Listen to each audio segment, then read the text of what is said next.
Bonjour mesdames et messieurs, bienvenue à Hebdo 4, votre émission qui traite d'informations locales. Voici le contenu de cette édition du 19 janvier. Jacques Langelier, coordonnateur au Centre d'action bénévole Gascon-Percé, nous parle des résultats de la guignolée pour l'année 2019 et nous donne un résumé de leur activité de panier de Noël. Colette Dow, la mairesse de la municipalité de Chigawak, nous informe sur leurs désirs et sur l'importance d'attirer de nouveaux résidents dans leur municipalité.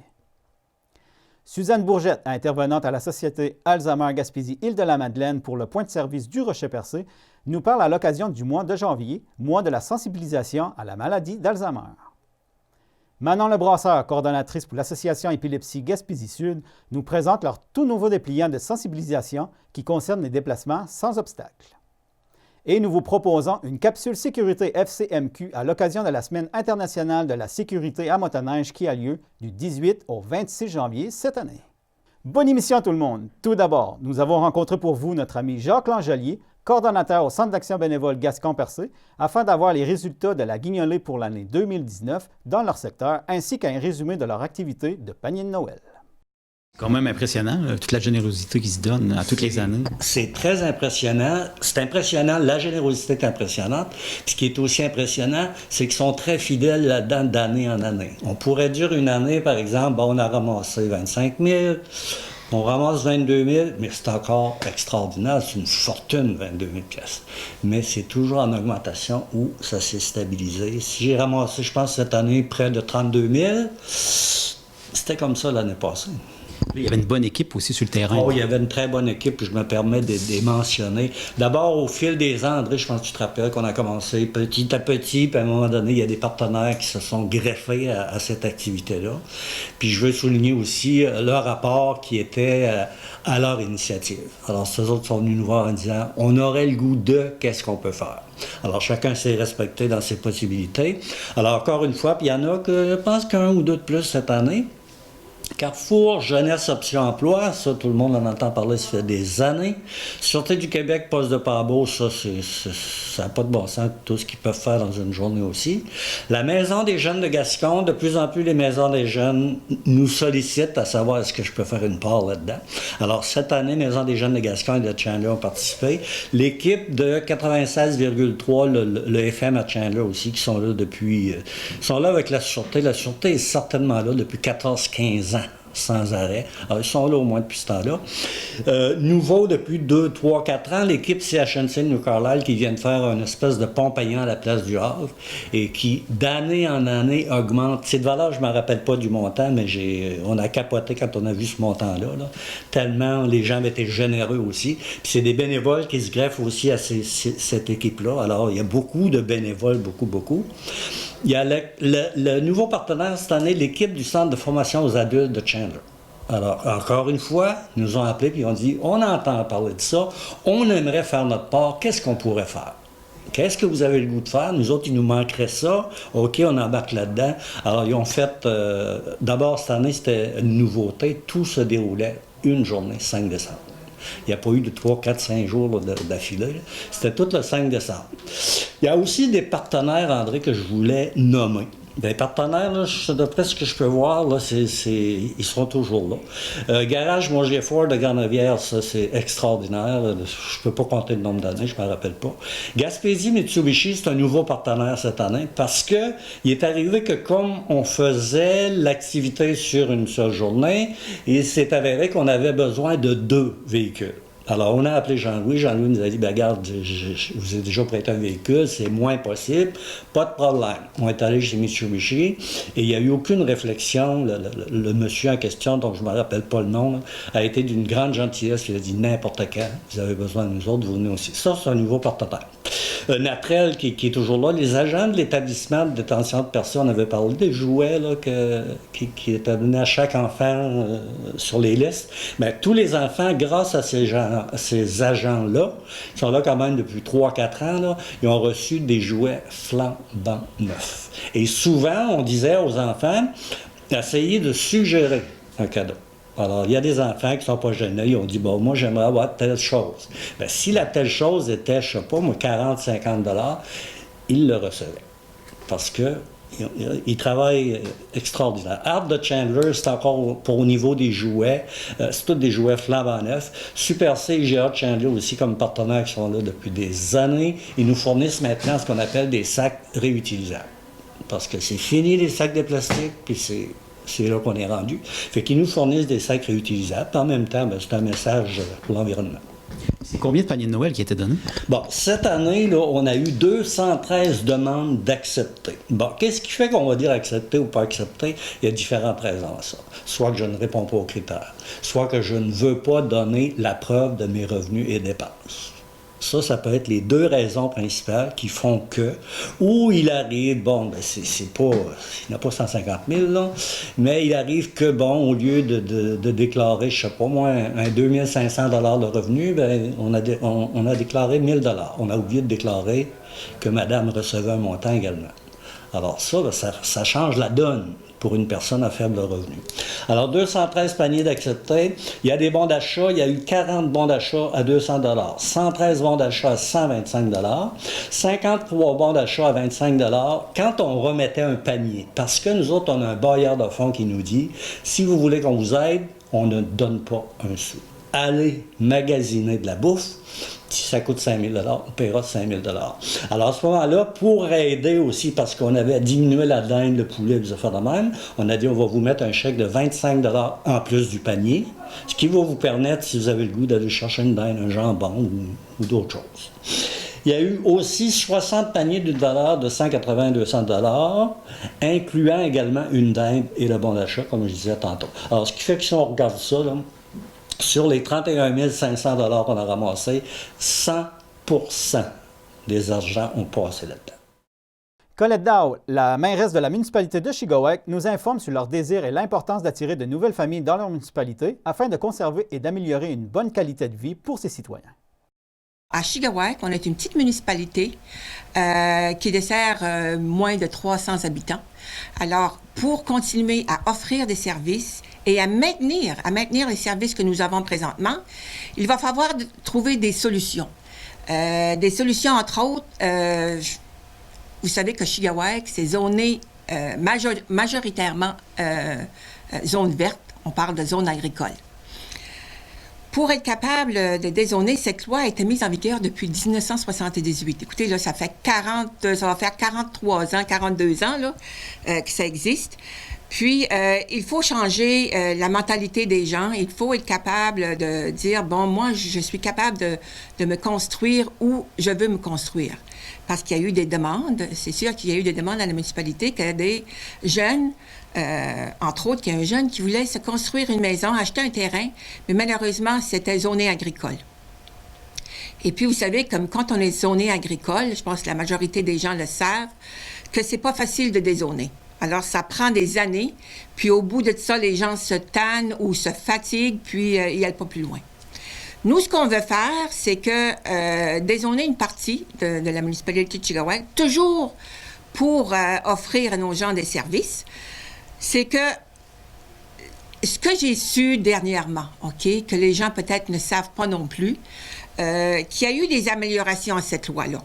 Durant les dernières années. Là, on parle avec la CPTAQ, la Commission de la protection des territoires agricoles, le MAPAC et l'UPA. Il y a eu quelques améliorations. Il y a 3 zones vertes. On parle de zones dynamiques. Ça, c'est la zone qui est entièrement agricole. OK? On a la zone qui est agroforestière. Si on a, par exemple, 10 hectares de terre, OK, de forêt, puis on voudrait se bâtir une maison ou un chalet, on peut le faire. Ça, c'est toutes des améliorations qui s'est fait au cours des dernières années. On a également les îlots déstructurés. On parle d'îlots déstructurés. Qu'est-ce que c'est? Ben, c'est des endroits où l'agriculture n'est pas propice. Alors, il y a quelques terrains à Chigowac qui est nommé îlot déstructuré. Pour en savoir plus sur ces trois formes-là ou 3 étapes-là de la zone verte, alors on peut venir à la municipalité. On peut aller à la MRC aussi, là, qui travaille beaucoup là-dessus, là, bien sûr, là, avec l'UPA, puis le MAPAC et la CPTAQ. Et aussi, on a la carte qu'on peut aller voir sur Internet, OK? On va voir la MRC, puis on voit ces cartes-là, où est-ce qu'on voit des îlots déstructurés et qu'on voit l'agroforestier et la zone dynamique, là, la zone agricole. Mais il y a d'autres solutions qu'on pourrait aller chercher pour vraiment améliorer la qualité de vie des gens de Chugach, OK? C'est de faire en sorte que pour offrir des services sans trop augmenter la taxe foncière des contribuables. Il faut se mettre ensemble puis être capable de trouver des solutions à maintenir nos services.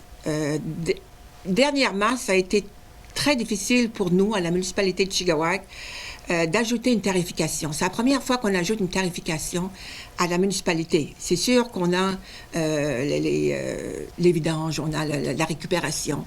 Ça, c'est des taxes spéciales.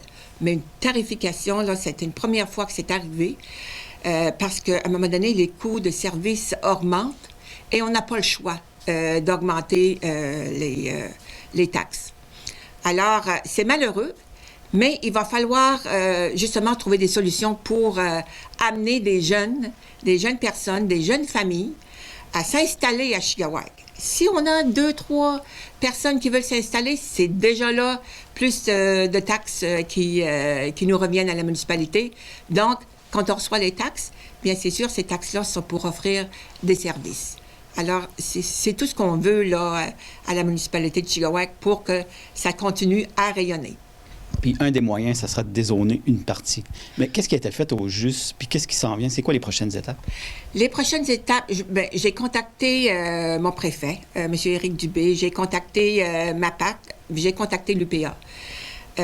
Puis peut-être qu'on va avoir une rencontre pour être capable de dire, bon, une rencontre pour sensibiliser la population de Chugach que s'il y a des îlots déstructurés sur ces terres ou qu'il y a le milieu agroforesterie, bien qu'on pourrait justement dézoner. Mais ce qui est important, c'est que avoir une facilité, d'être capable de se faire suivre, d'être capable de se faire accompagner dans ces démarches-là. C'est là le problème. Quand on veut aller, bon, je veux aller m'installer là, je vais faire mes demandes, puis quand c'est rendu à la commission là, de la protection des territoires agricoles, bien, c'est à Québec. Puis c'est pas facile.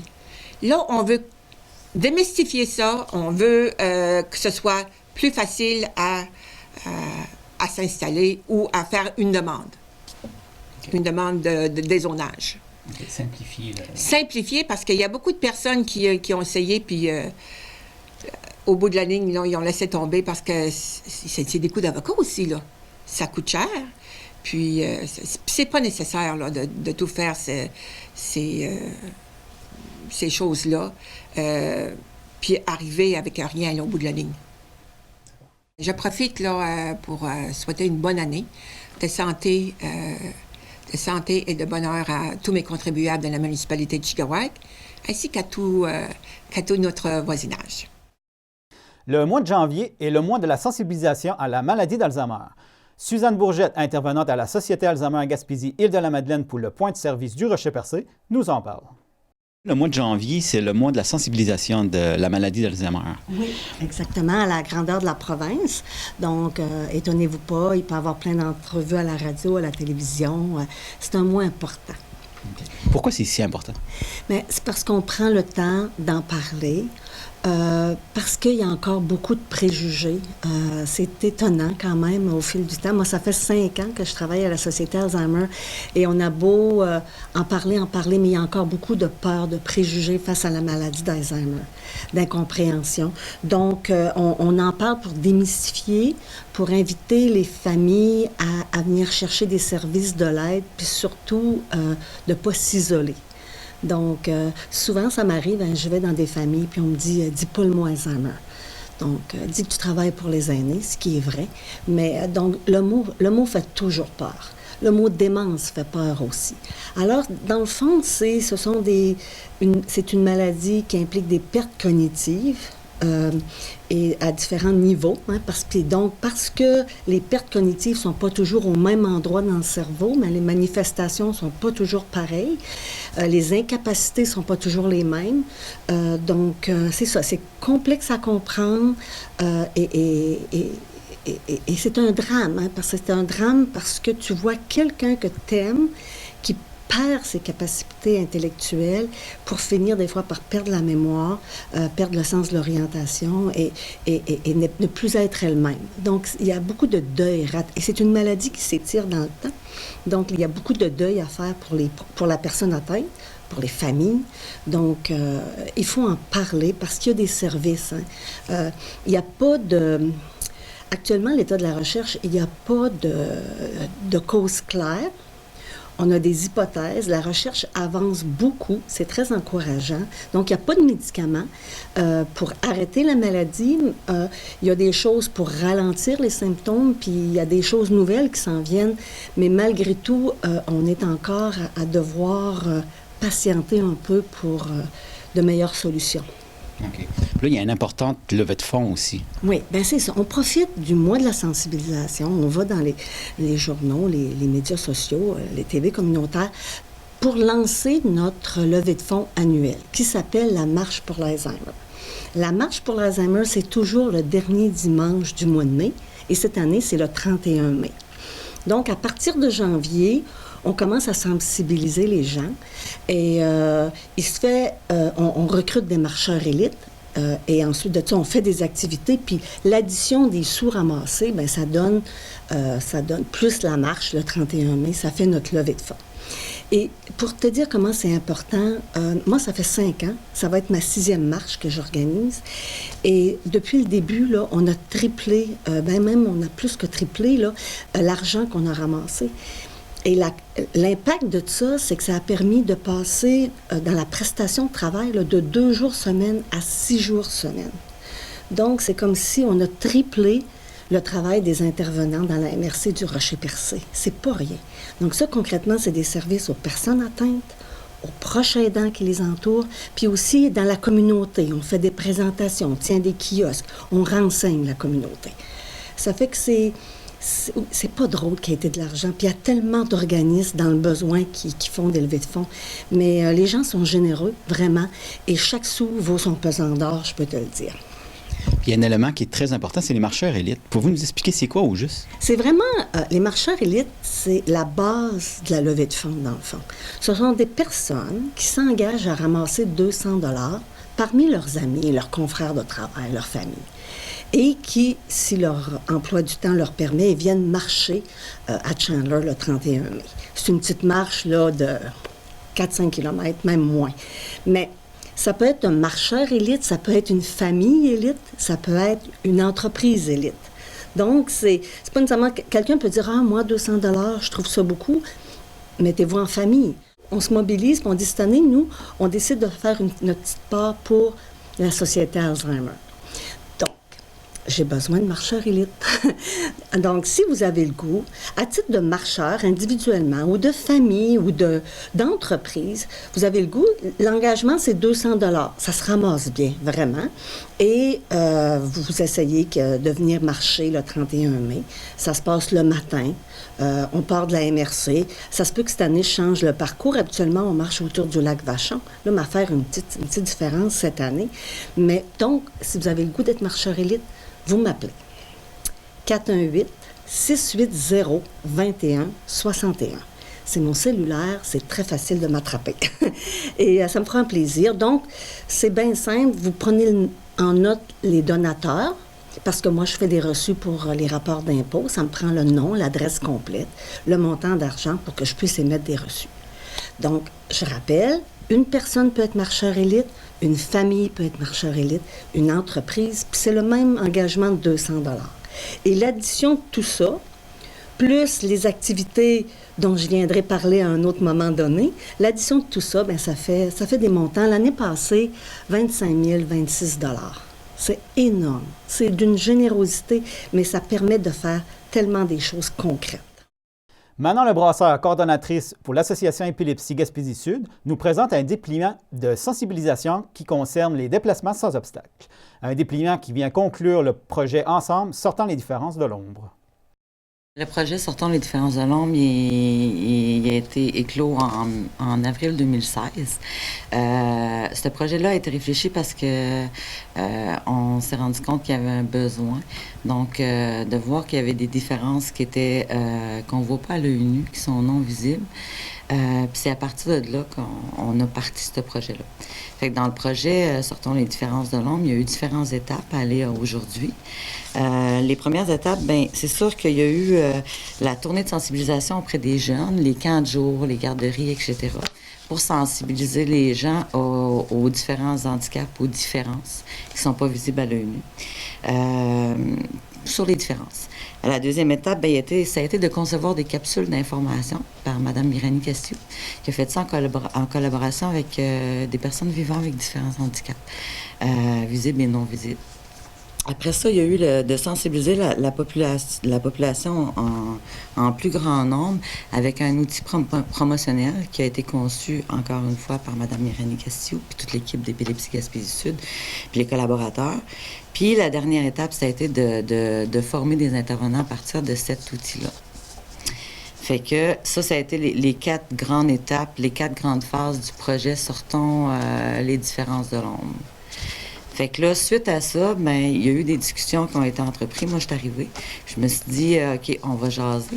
Fait qu'à partir de là, bien, on a jasé avec des personnes qui vivaient, encore une fois, avec des handicaps. Puis on est allé, je me suis rendu compte, puis on s'est rendu compte tout le monde que bien, ces personnes-là, tout dans leur quotidien, ils rencontraient des obstacles.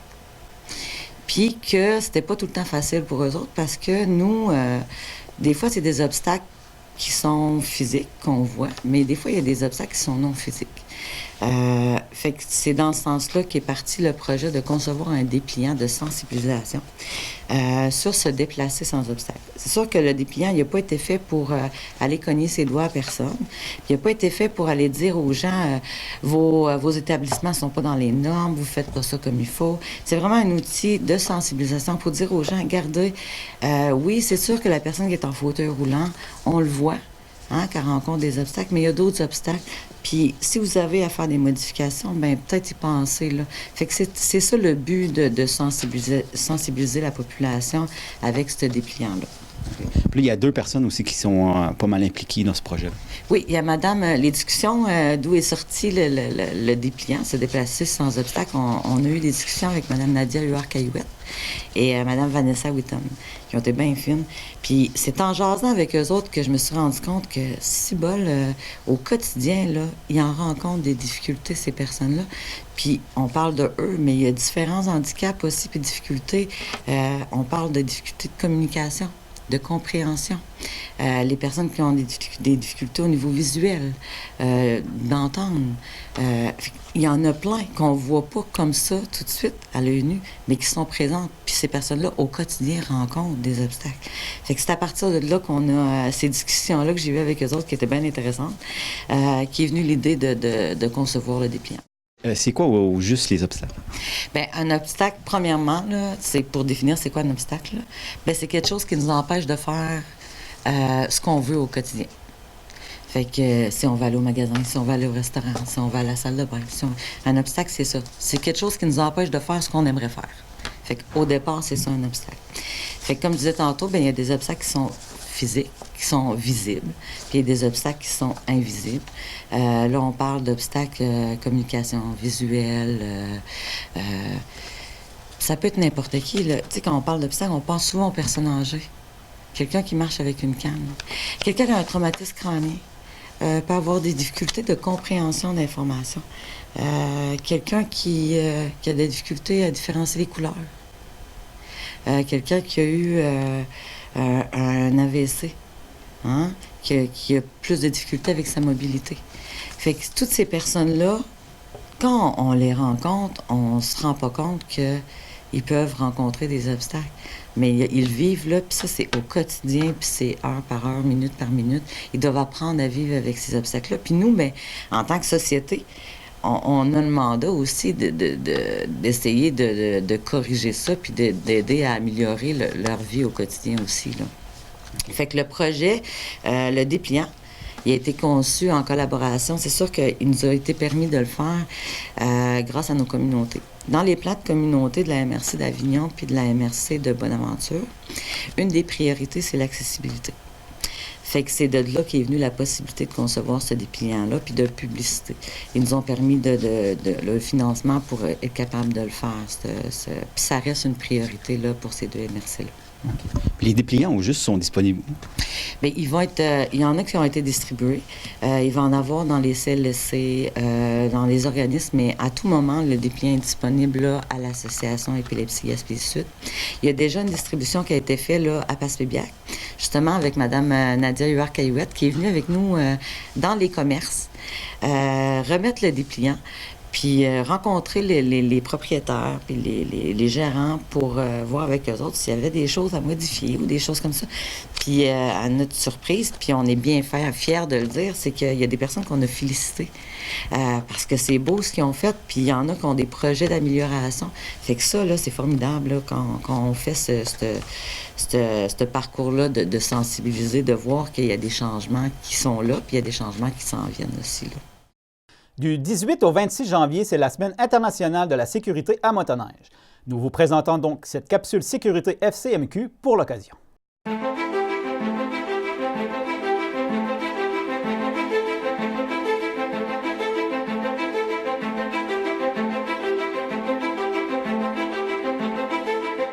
Ici Bertrand Godin, je suis fier d'être le porte-parole de la Semaine internationale de la sécurité à motoneige. Au nom de la Fédération des clubs motoneigistes du Québec, je vous invite à la prudence cet hiver, car on va être au-delà de 100 000 passionnés de motoneige dans les 33 000 km de sentiers balisés. Planifiez vos randonnées, restez dans les sentiers balisés, respectez les limites de vitesse et surtout, restez vigilants en tout temps. Pour plus d'informations, je vous invite à aller visiter la page Facebook de la Fédération des clubs motoneigistes du Québec, parce que la sécurité, c'est un investissement pour la vie. S'il y en a un qui aime la vitesse, c'est bien moi, mais il faut le dire, les sentiers de motoneige, c'est pas des pistes de course. Et Michael Hull, il y a des zones plus à risque, parce que c'est pas parce qu'on respecte les limites qu'il n'y a pas de danger. Absolument. Des fois, les sentiers passent proche des maisons. On est obligé de réduire notre vitesse, justement pour le respect des gens. Mais il faut le dire, quand on embarque sur le motoneige, c'est grisant. On a le goût, justement. Est-ce que le truc, ça serait vraiment de se parler, d'être capable de se recadrer sur le plan de notre attitude? Absolument. Il faut prendre en considération, avec une motoneige, qu'on n'a pas beaucoup de protection. Donc, si on adopte une attitude positive, puis qu'on met la sécurité avant tout, ça devrait bien aller. Parce qu'on dit tout le temps, un accident arrive parce qu'on n'a pas vu, parce qu'on pensait pas. Donc, à ce moment-là, il y a beaucoup d'éléments à risque, que ce soit de jour ou de nuit. Oui, il faut toujours adapter sa conduite selon la température. De jour, vous pouvez être aveuglé par le soleil, vous ne pouvez pas avoir vu une lame de neige. Le soir, vous pouvez rencontrer un motoneigiste qui est garé sur le bord, qui est en panne. Ce serait quoi les conseils qu'on peut donner à quelqu'un qui est inexpérimenté en motoneige? C'est bien important de se faire bien encadrer. Quelqu'un qui pourrait nous coacher, qui a au moins une dizaine d'années d'expérience, qui peut, ça va nous aider à prendre des bons pieds. Puis en groupe, c'est une autre dynamique. Des fois, il y en a qui veulent prouver des choses. Il faut garder son sang-froid. Donc, une bonne attitude à adopter, c'est de garder au moins une distance de 5 à 6 secondes pour au moins avoir un peu de visibilité. Parce que si on suit trop proche, on ne voit pas bien. Donc, s'il arrive de quoi, on n'a pas beaucoup de marge d'erreur. Aujourd'hui, on a quand même un encadrement au niveau de la sécurité. Oui, on travaille avec les forces policières, les agents de la paix, et puis vous avez des agents de surveillance comme moi dans les sentiers qui sont là pour justement sensibiliser et faire une différence. Plus il y a de prévention, forcément, ça porte fruit. Oui, il y a une amélioration. À 99 % les gens respectent les règlements, les lois. Ils sont prudents en sentier. Il y a quelques délinquants, mais à part ça, là, la grande majorité, les gens respectent bien les règlements.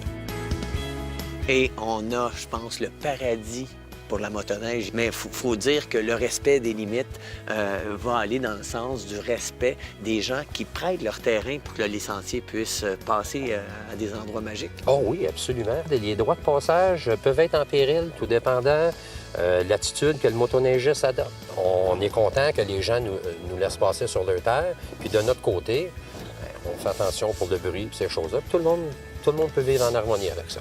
Donc, conduire une motoneige, c'est une question d'attitude, de vigilance, de respect des règles. C'est l'attitude adaptée. Michael, merci. Merci. Et voilà, mesdames et messieurs, ce qui complète l'édition de votre émission Hebdo 4 du 19 janvier. Nous vous souhaitons à tous une très bonne et heureuse année. Merci beaucoup d'avoir été avec nous et à la prochaine.